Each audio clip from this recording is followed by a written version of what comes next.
Greetings, Instagram. How's everyone doing tonight on this fine Monday evening? Welcome to the Mattyrocks Experience, the Instagram live sessions, a continuation from what was supposed to be last Friday, but did not work because of technical difficulties on this network. Thank you all for coming back to this interview. We greatly appreciate your support, and I will tell you that all of you that night, despite all of the technical difficulties, were extreme troopers during the whole process. So I'm going to pull in my guest here, but my guest that we're going to pull in, I had the privilege of interviewing back in 2013. And what we're going to do is we're going to go back to 2013 and pick up right where we left off from our last interview. And I'm going to bring in my guest here. You all know who that is. And this.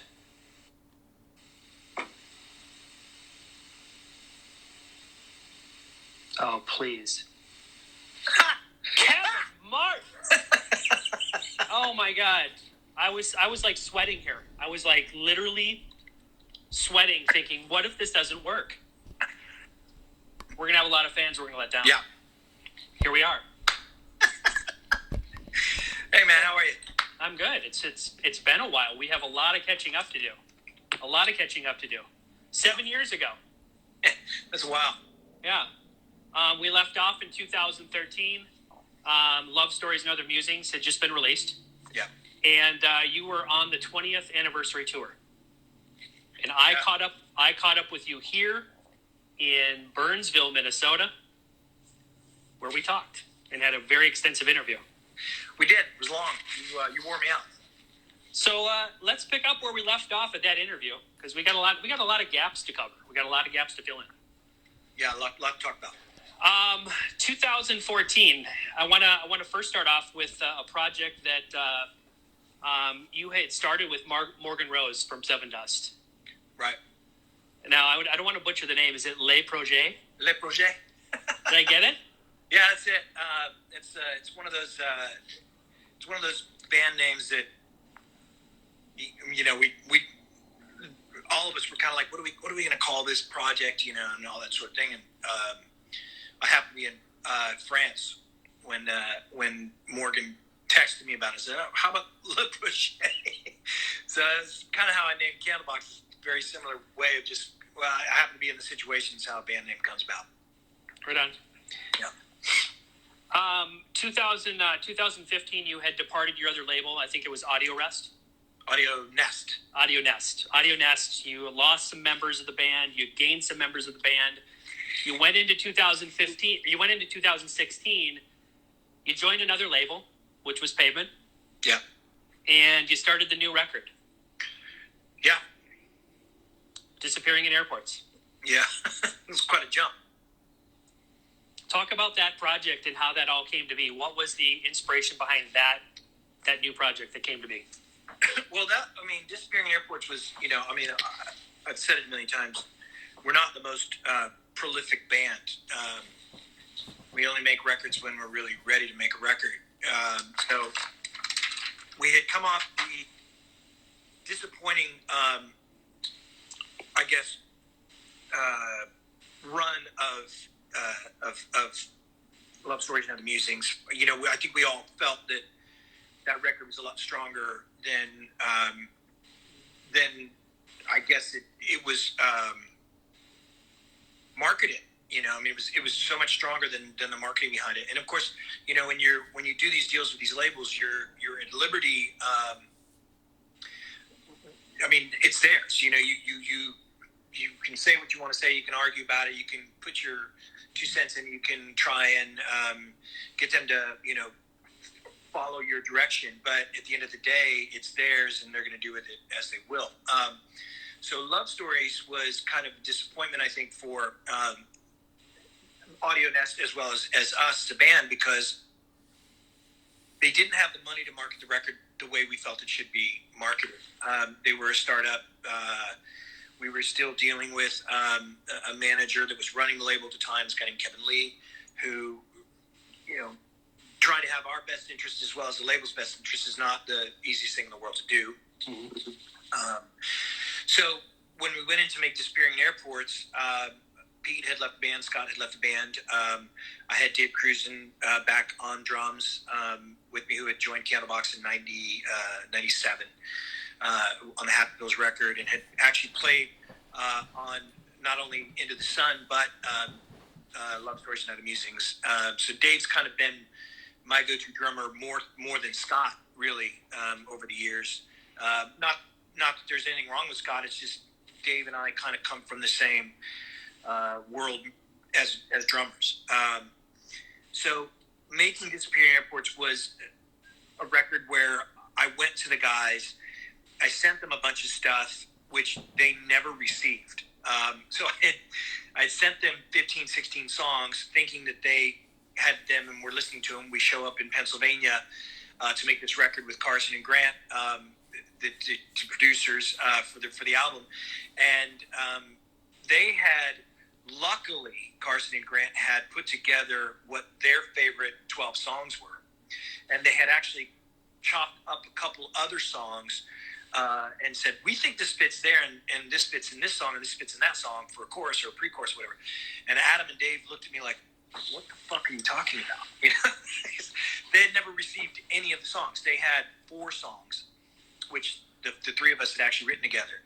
They didn't have anything else. So the cool thing about that, I think, if that is kind of cool, is that we went into the studio totally unprepared, and it forced us to really, really dig into those songs we had and make them the best that we possibly could. And also, the kid who played on that record with me, Mike Leslie out of Detroit, is a phenomenal guitar player, and he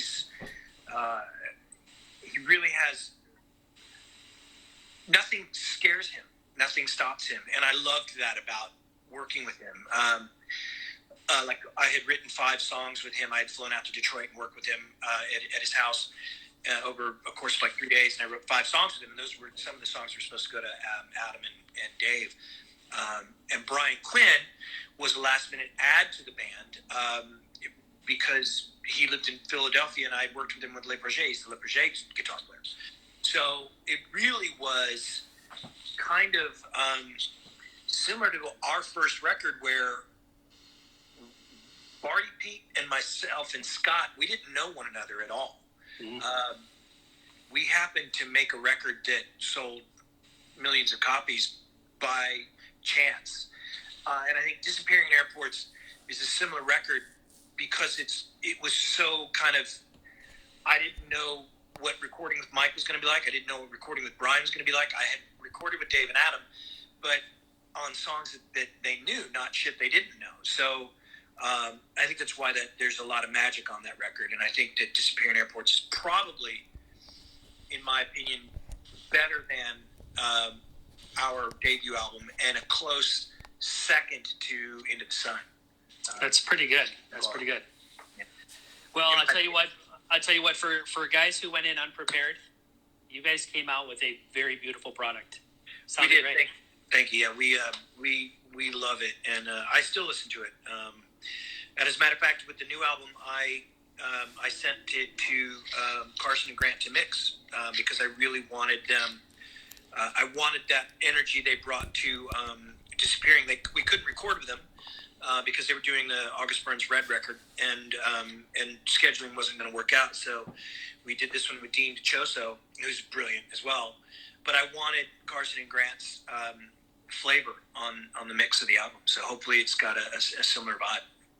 And I know that you've talked about this a million times, but it's such a great and it's such a beautiful story how the art took place for the actual album cover.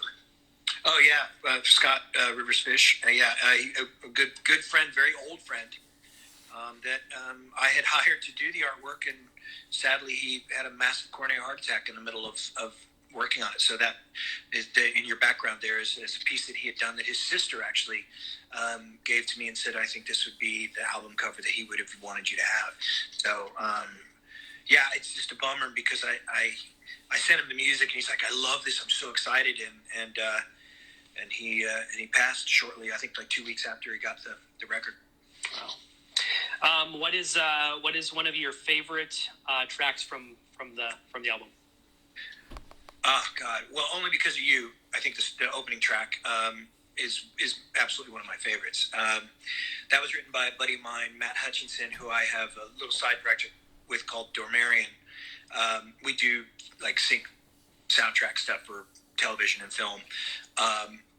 And Matt had written that song. I told him I wanted something that felt like the War on Drugs, that band out of Philly, and that's what he gave me. And it was really interesting because the guys, when we got that in the studio and started working on it, I didn't have lyrics but for like 3 of these songs. This song I did not have lyrics for. I had some sort of melody in mind, but it didn't. It wasn't exactly what I felt needed to be for the song. So they tracked the song without any vocal. And that's hard to do, I think, a lot of times with a band, because you got somebody like me who's yelling at you in your headphones. I need you to push this a little bit harder. I need you to pick this piece up. And because they're not hearing it, in their heads, I'm hearing it in mine. And so it was kind of interesting to direct them through that song and kind of the push-pull of what's happening in the verses against my vocal melody and that high guitar part that happens in it. So I really love that. And I know Brian, our guitar player, Brian Quinn, he's doing his happy hour on Fridays, and he actually did it last Friday. He played it acoustically and sang it, which is really cool to watch. But that's one of my favorite songs, and the other one on there that I just can't help but put on is The Bridge. I think that's a song that makes you want to put the pedal to the metal and go as fast as you can in a car. Well, if you want my personal favorite, it's Vexatious. I like that. Man, I jam to that song all the time, and it's got such a cool beat to it. So yeah, Vexatious was an interesting one because when we were tracking it, the Vexatious, The Bridge, Want It Back,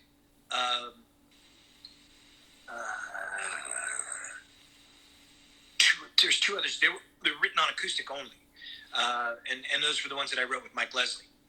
So when I brought the acoustic version to Dave, he was like, "Well, do you want me to play blast sticks or something?" I said, "No, it's going to be, it's going to be a rock song." Because that midsection is so Black Sabbath with the kind of the turnaround in the middle of the song. So it's like, I just feel like it, it needs the Dave Cruisin vibe. And the minute we started tracking that song, the first thing he did was, it's like, it's totally him. It's exactly what the song needed.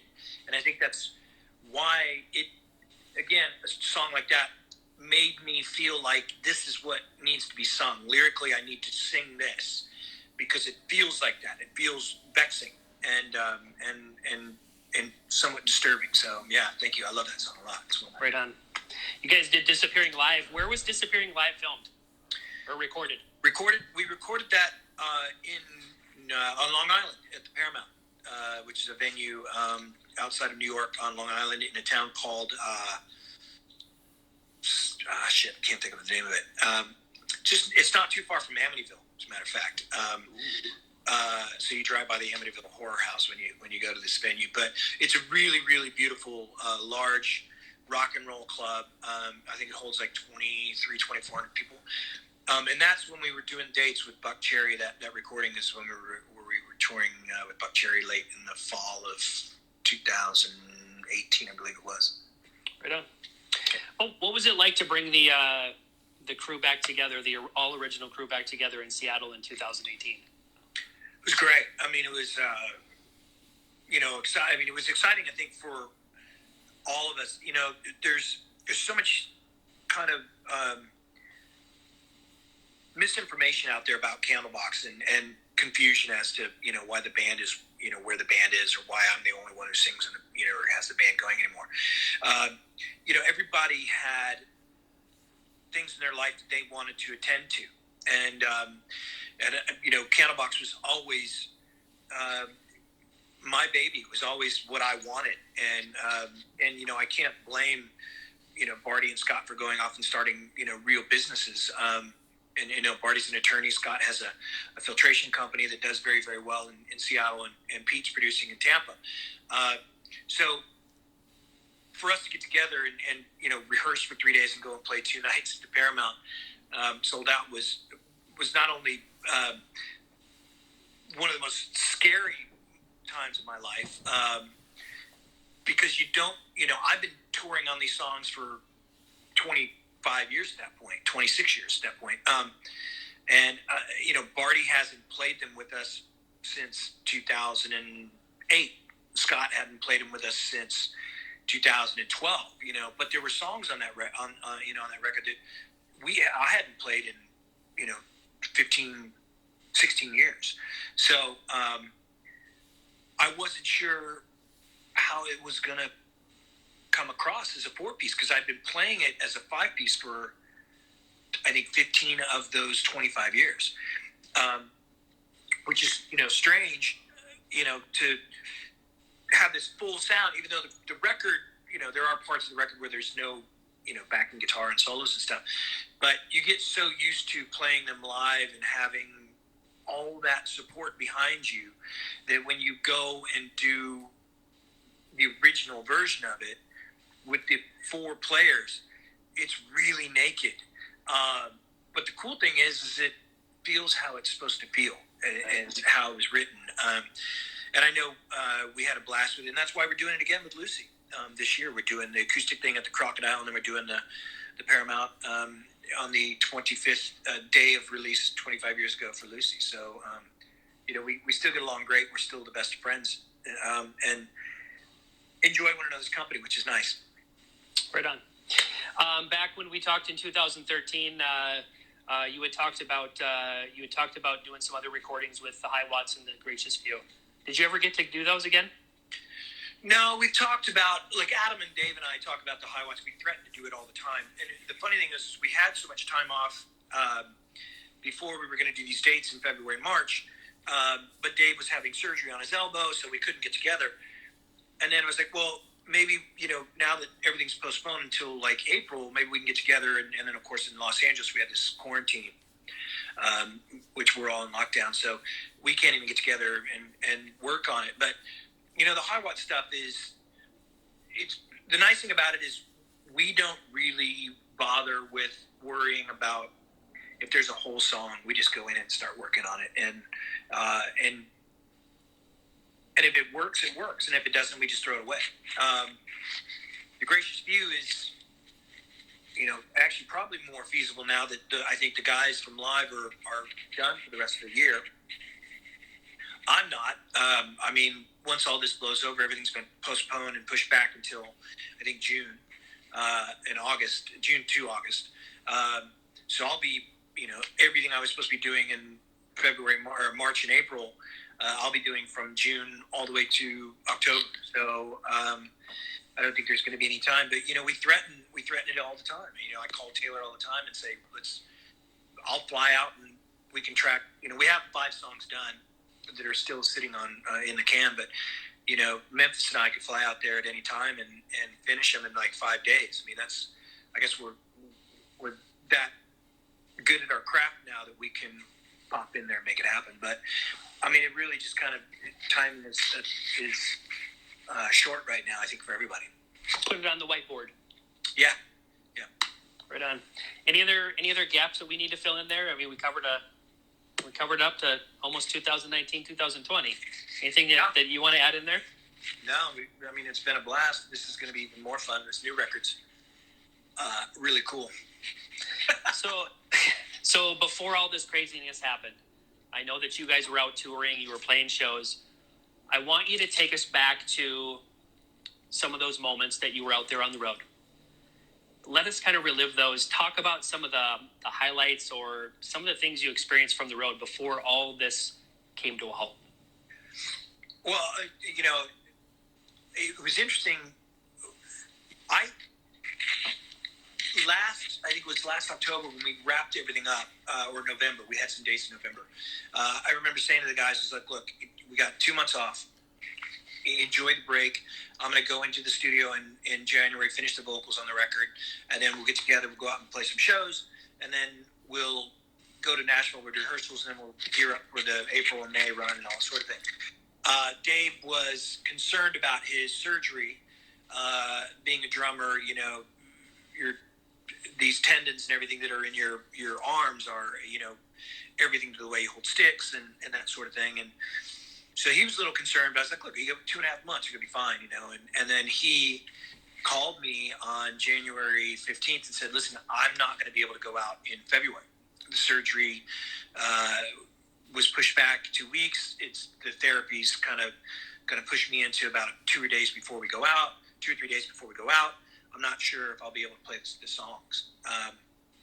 So that kind of made me a little uncomfortable because all of a sudden I've got to get Robin, who's filled in. Now, Scott Mercado was going to fill in, but he couldn't do it because he was going to a wedding or something in Hawaii. So now I've got to get a drummer that I used to fill in to learn 3 new songs on top of a catalog of, I think we were playing like 3 or 4 other tracks that we hadn't played in years, understanding some of the stuff off of Lucy we hadn't played. So I was a little nervous about it. Robin's a professional and he's a great drummer, fantastic drummer, but with no rehearsals, it's challenging for everybody, not just Robin, but Adam and Brian and Island and myself, and our front of house guy and our guitar tech. And I was playing 3 songs live as well on electric guitar and acoustic. So there were a lot of things in the mix that could have fucked that whole thing up. Luckily, we were able to, in the first day, kind of run through the songs we didn't really know and make sure they worked, and they worked fine. But we don't really give a shit what people think. We play the show we want to play, but we want to make sure that we're playing the best show we possibly can, and I think that's in itself one of the reasons why I can tend to be a little bit of an asshole on tour, just because I want to make sure that the audience is getting the show that they want, and we're playing it to the best of our ability. I don't care what people think, but I want them to enjoy themselves. Absolutely. So, yeah, I mean, that was challenging, and then I've had this cough since fucking January. When I went to Houston to do the record, had to rent an Airbnb, and it was kind of a musty house. I think it may have been underwater, in the floods last year. So I've got this cough, and I went to see my doctor in. It kind of feel like Step Brothers, where he's talking about, I got this cough, I've had this, but my doctor's like, well, your lungs are inflamed, but there's nothing we can do about it. You can go on antibiotics, but they know I don't do that. I don't like antibiotics because I think that the body's got to fight off what it's got to fight off. So singing with a cough is a pain in the ass. But I'd rather have this than the coronavirus. So absolutely. Yeah.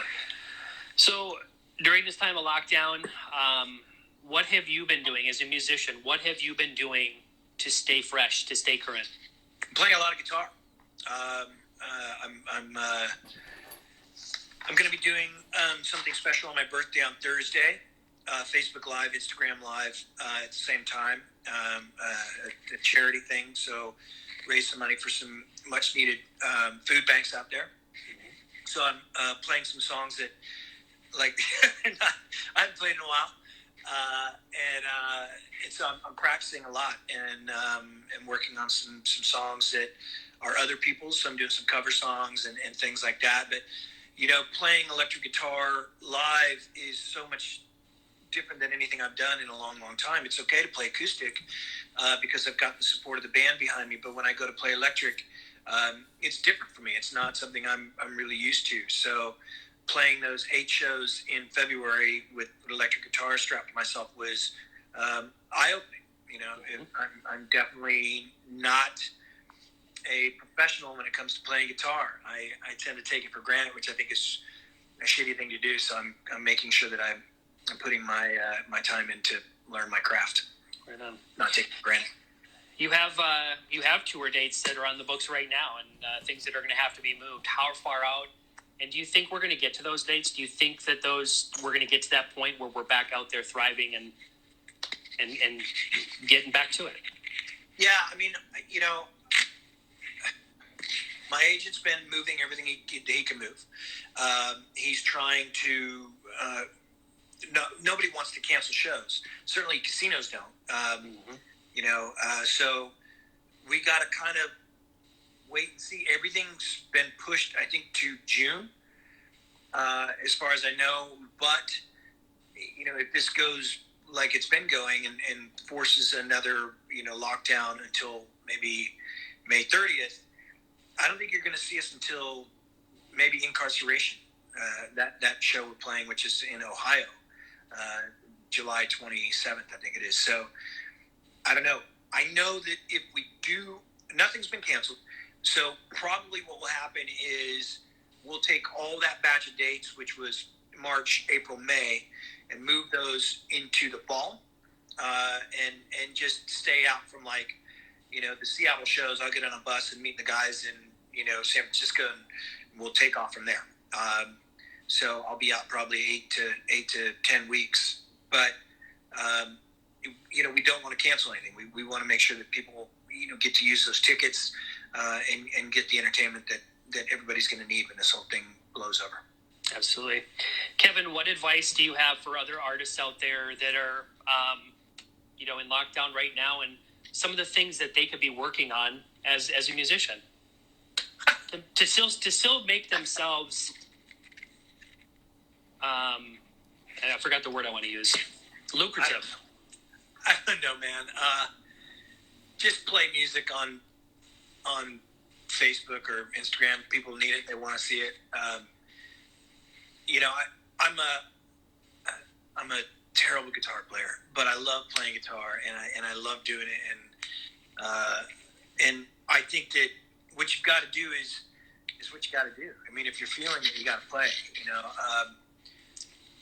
There's a lot of music out there right now, and there are a lot of people that are, playing live shows.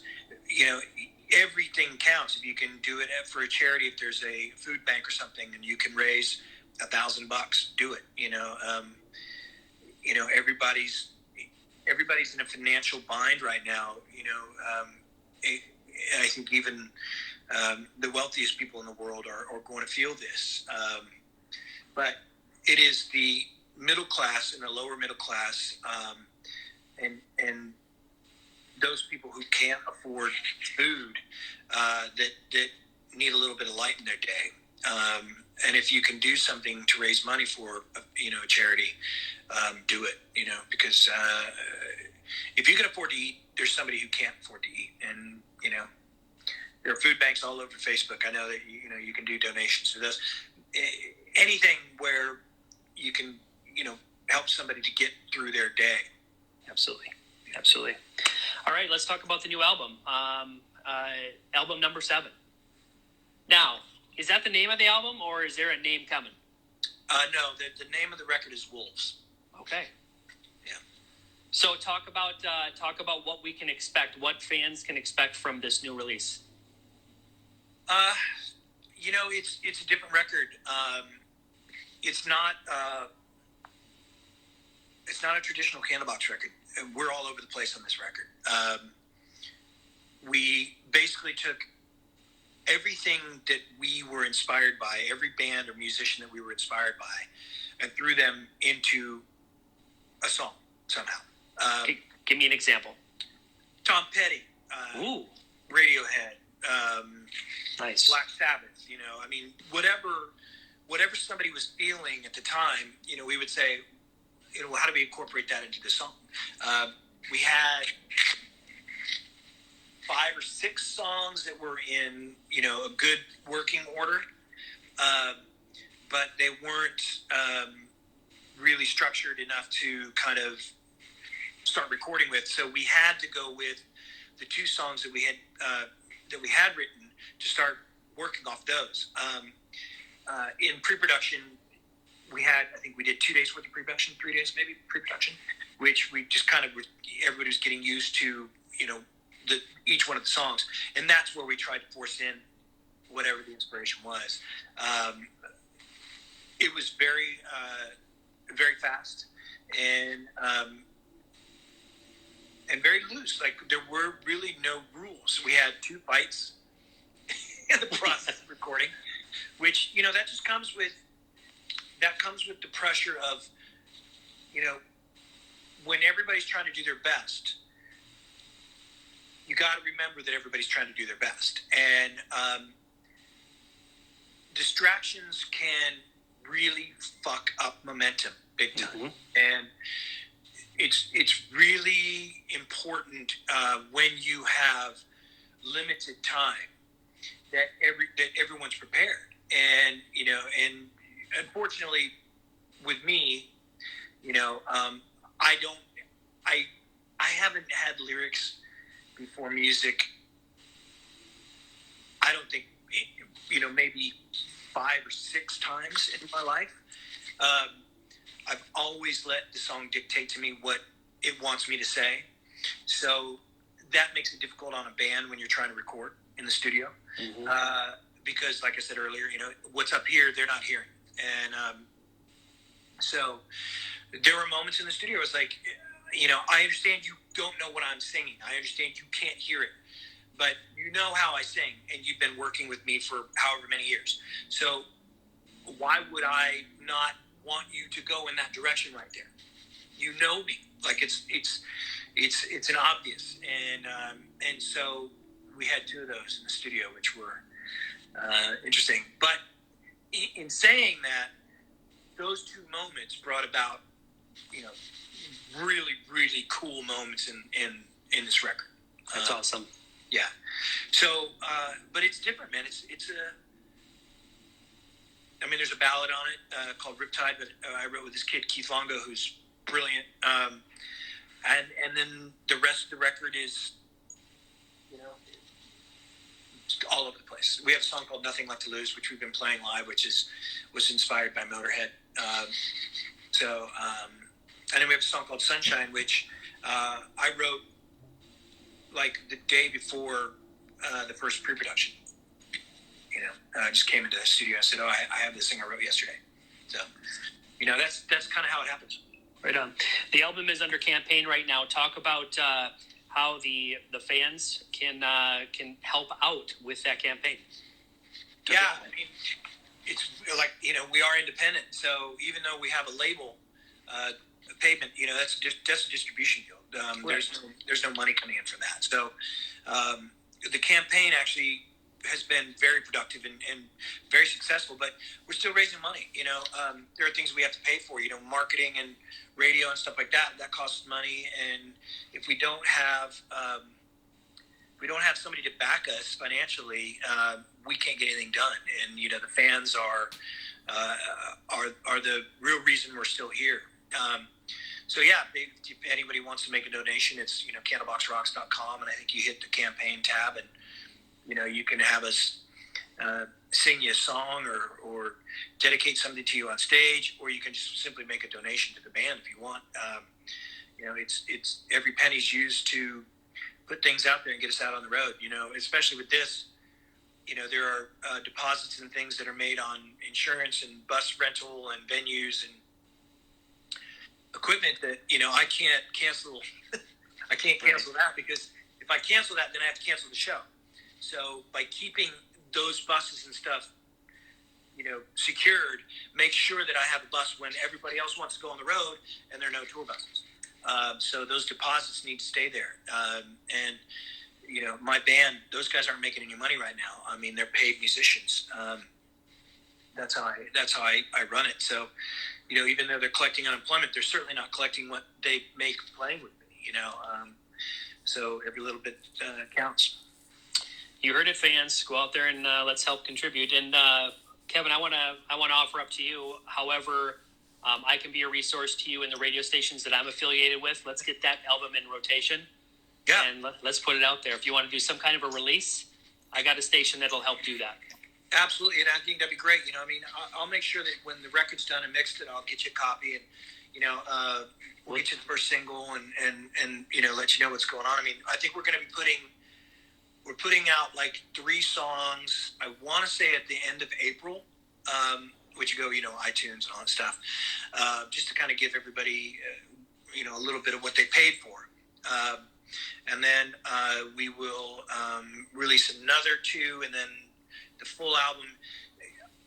we're, distributions through Sony. I'm going to say the record's not even going to come out until October, but we're going to do a digital release for everybody that did the pre-order. So if you haven't pre-ordered the record and you go on the campaign and do it now, then you will get, I think we're talking about in June, everybody will get a copy of the record.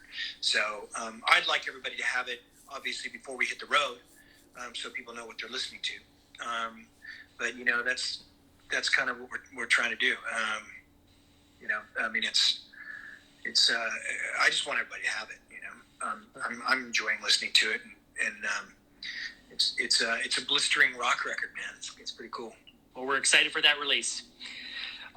Kevin, I want you to talk about an organization that you work with, Silence Stigma for Mental Health. What that means to you.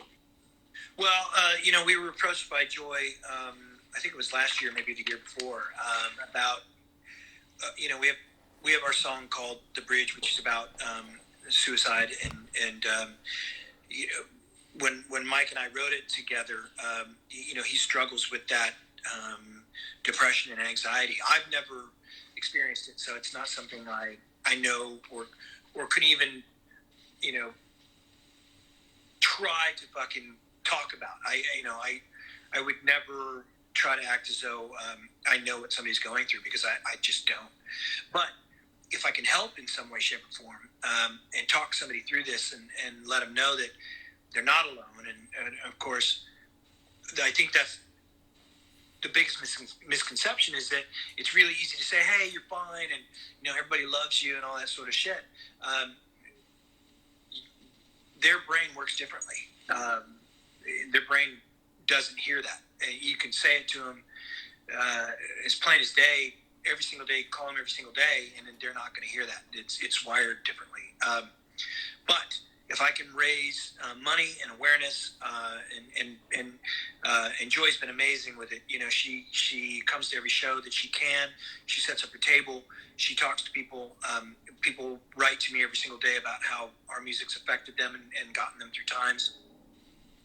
And there's been those people that have written and never written back, which is sad. But it shouldn't be something that people can't talk about. It shouldn't be something that people are embarrassed of. It should be something that everybody respects and understands, that this is something people struggle with 24/7, 365. Absolutely.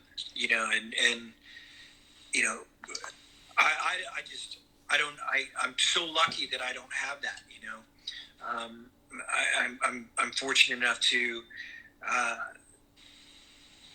wake up and feel like getting my day going. I feel terrible for those people who can't get out of bed. Who look at things like, this is just not going the way I want it to go.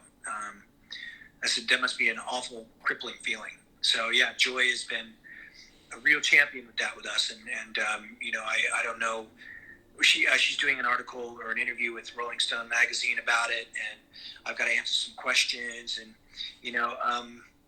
it's just whatever I can do to help, man. However I can let people know that this band gives a shit about you.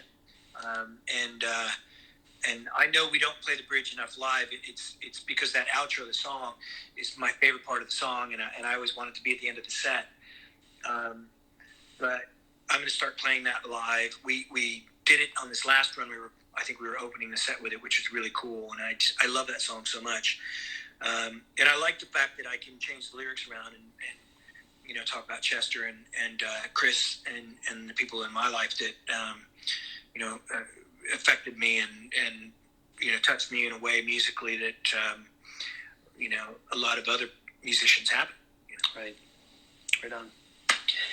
I want you to talk about the current band that backs you and what they bring to the stage for you, or Zero. Nothing.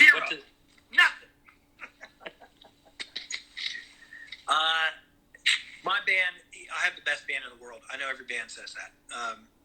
And even when Robin fills in or Scott Mercado fills in, the foundation of this band and musically has always been written around bass lines and drum beats. I mean, I'm a drummer. That's how I started. I'm a reluctant lead singer of Candlebox. I was stuck with this job 29 years ago, and I've been trying to quit ever since, but it doesn't happen. So I really, really, really love the drummers that I've had play with me, and I love the fact that my band, my bass player and my two guitar players, Island and Brian, and Adam on bass, they can adjust to those drummers. You know, Robin is 1,000,000 times different than Dave, and Dave is 1,000,000 times different than Scott, and Scott is 1,000,000 times different than Dave, than Robin. Each one of them brings an entirely different feel to what we play live, and I love that. It's kind of like when you see, Paul McCartney with Abe Vore Jr., and then you see him play with Ringo. You know, it's like, oh yeah, that's the guy from the Beatles that makes those songs sound like that. And or when you hear Dave Grohl play with the Foo Fighters and Taylor goes up and sings, you can hear that, you can feel that difference. And drums are, that's my favorite fucking thing, man. All you drummers out there, you're a magic pain in the fucking ass is what you are. But seriously, man, just like they each bring something different to Candlebox, and I love that.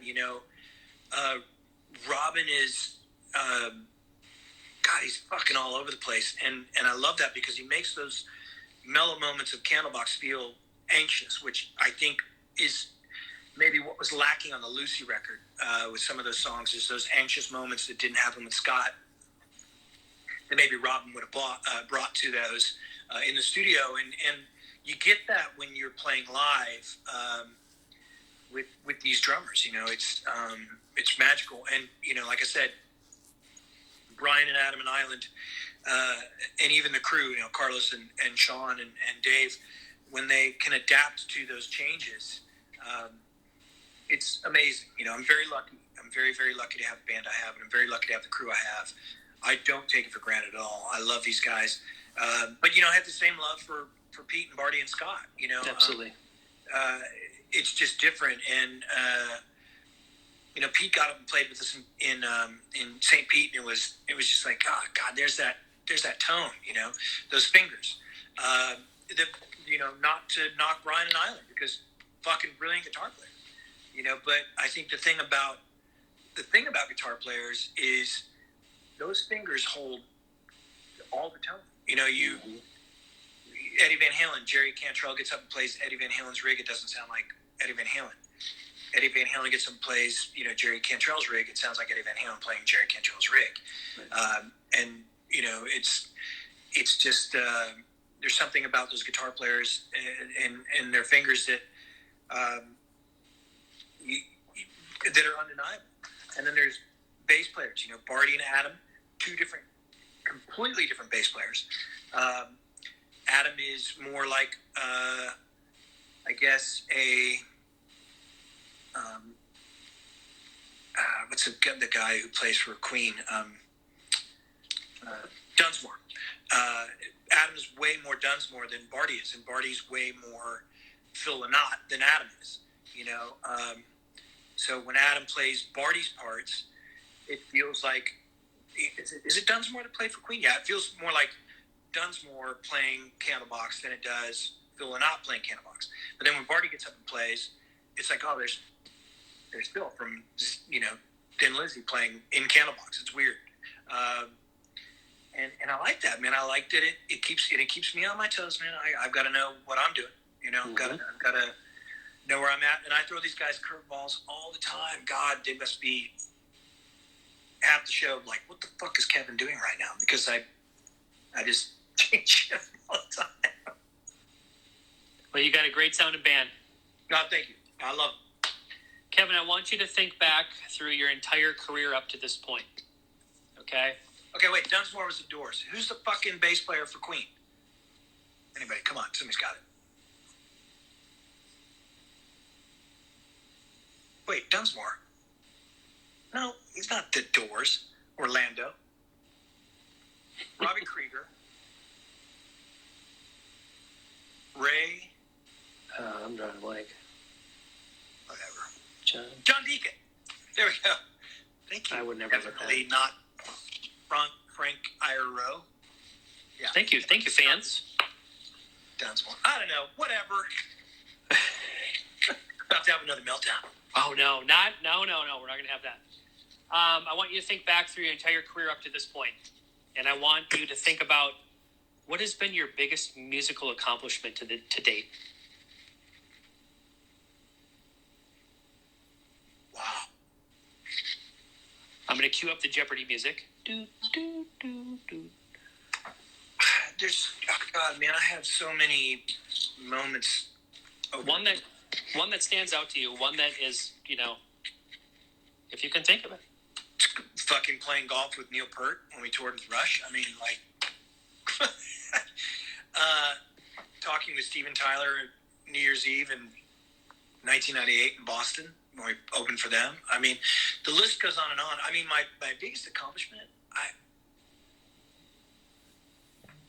I guess, really, as a musician,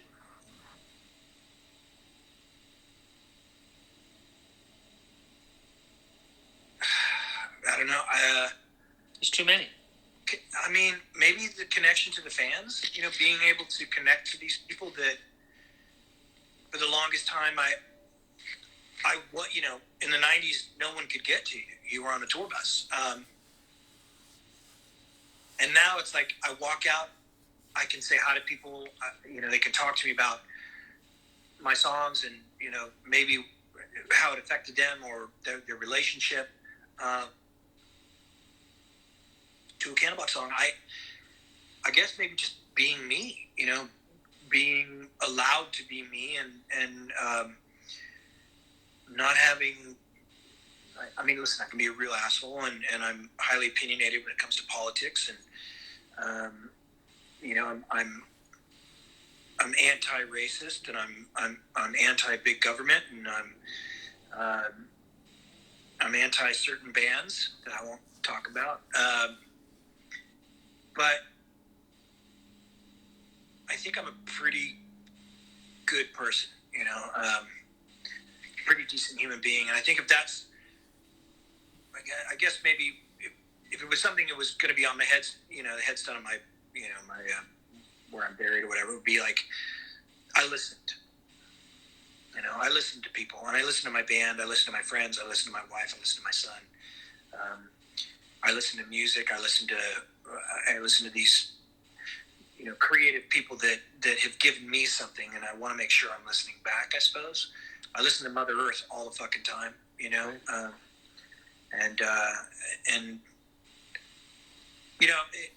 so I guess maybe I should say as well, if you think I'm not listening, I am. People. If you're writing to Candlebox on Facebook or Instagram or something like that, it's me. I'm answering those questions. I'm answering those emails. I'm listening to your ideas when it comes to set lists and songs that you want to hear, and I want to enjoy this as much as they do. I suppose I should say as well. Right on. Kevin, what does the future hold for Kevin Martin or Candlebox? I mean, what's coming? I mean, what's coming? Fuck, hopefully another 50 years of life. Now, back in 2013, you said, I don't know if we got 10 or 20, but you're coming up on 7. You're coming up on 8. Candlebox. Not Candlebox. I listen, I'm not doing this when I'm fucking 60 years old, so that's not happening. But, I turned 51 on Thursday, and I've got at least 12 months to work this record. I will never make another full-length album. I will only be releasing singles after this. There's just no reason to try and sell it. I mean, it's, I don't know if everybody out there's, that's writing in right now and saying, I'll listen to a whole record. That's, that doesn't happen anymore. You've got to kind of feed people what it is that they want to hear, and that's where I'm at now with this record. It's like I want to give it to everybody, but it's in mix mode, and because everybody's locked down, the guys that are mixing the record can't go to the studio to mix the record. So we're kind of stuck, and that's a shitty place to be, that limbo. But I don't know, man. I know we've got this great tour coming up in August and September, which I can't talk about right now, but it's going to be really fucking cool and a lot of fun, and I'm looking forward to it. It's only like 12 or 15 dates, but it's rad. Like I mentioned the other day when I was talking to Orlando on Facebook, we're talking about doing a tour with the Cult next year. Just because I think that Candlebox and the Cult would be a really fucking rad psychedelic rock and roll tour. And Billy's such a cool dude, and so that's in conversation. Am I going to be doing this when I'm 60? Absolutely not. So you guys got 9 years, maybe 9 years left. At which point I will, move to Australia and have that farm I've always wanted, and I change my phone number and my email, and that'll be it. I know a lot of the viewers are going to know the answer to this, but I want you to tell anyone who's listening for the first time, where can fans and followers keep up with everything that's going on with Candlebox? Candleboxrocks.com is where you would sign up for subscribe for our newsletter, which gives you all that kind of that site fuels everything else. So it's if you want to know what the fuck's going on, subscribe to our mail list and newsletter on candleboxrocks.com, because it literally feeds the Facebook and whatnot. If I do something on Instagram, that feeds Facebook and Twitter. If I do something on Twitter, it's Twitter alone. So candleboxrocks.com, Instagram /Candlebox, Facebook /Candlebox, and Twitter /Candlebox, I think is all that we have. I know we have a YouTube channel. I don't know what we do with it. I don't even know. I know that Warner Brothers kind of limits the videos and shit we could put on it, but I don't really know. I don't go on there. I go onto YouTube to watch videos and shit, but that's about it. Okay. Yeah. Or you can write, I think it's candleboxtmi@gmail.com is like the basic email way to reach us. And that goes directly to management as well as me. Okay. All right. You've done this for me once before, and I'm going to have you do it again 6-7 years later. But I want you to take the opportunity to send a message to Mattyrocks listeners who are going to see and hear this interview around the country and around the world. What would you like to say to them? Fuck, man. Be safe. Stay home. Do not get sick. This is no bullshit, forget music and all that. If you're not here, you don't get to listen to music. And I know there's probably a lot of people out there that, think this is bullshit and it's all hyped. This is not N1H1. This is not the flu. This is a serious, serious virus. Our friend's son has it. Fingers crossed he lives through this. This is no bullshit. And I want to see all your faces when I come to your town, whether it's July, August, September, October, whatever. Stay in. Wear the gloves. Wear the face mask. Don't fucking touch shit. Don't go out and hang out with your friends. Be safe, and hopefully when this passes, we've got South America coming up next year, tour dates. We have an international agent that's working on that. We're hoping to get to Australia next year. There's talk about us going back to Europe. There's a lot of touring that Candlebox has to do, but you got to be around to see us. And if you're not taking care of yourself and staying in, you're not flattening the curve. And I hate to fucking say that shit, but it's true.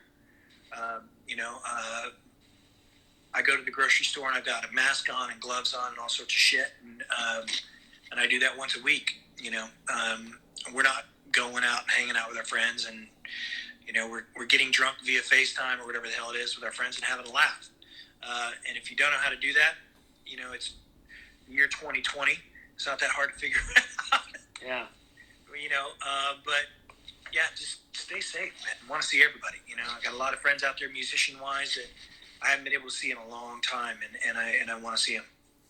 Great message. Kevin, have a happy birthday upcoming on April 9th. We wish you nothing but the best for your birthday. Thank you. Thank you again for taking the time out of your busy day to do this with me all these years later. And I hope you enjoyed it. It's good to see you again. You we too. Actually got to talk. Absolutely. You've heard it here, everyone. Mattyrocks and Kevin Martin closing out the first Instagram live sessions of the Mattyrocks interviews. So thank you all for attending. Bravo, Kevin, bro. thank you again. Thanks, guys. We'll see ya. Mattyrocks out.